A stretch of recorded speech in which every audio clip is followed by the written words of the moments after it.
हे पहा, बाजारातून दोडके आणलेले आहेत. आमच्या गावामध्ये गुरुवारी बाजार भरतो आणि आज आहे शुक्रवार.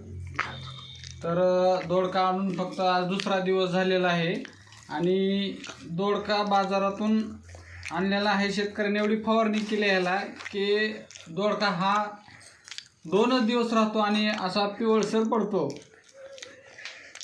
आणि आता मी तुम्हाला दाखवणार आहे. मी काय दोडका अजून कापला नाही.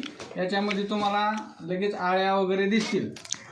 तर असं प्रत्येक शेतकरी जास्त फवारणी करत आहेत आणि दोडक्याला जास्त फवारणी जमत नाही. जास्त फवारलेला दोडका त्याच्यामध्ये पिवळसर पडून त्याच्यामध्ये आळ्या लगेच तयार होतात.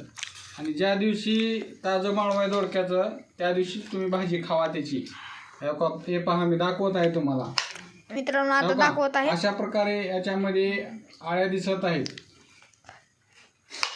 हे पहा, बघा, हे दोडका माणसाला दुसऱ्या दिवशी अथवा तिसऱ्या दिवशी खाण्यायोग्य राहत नाही. काय करायचं?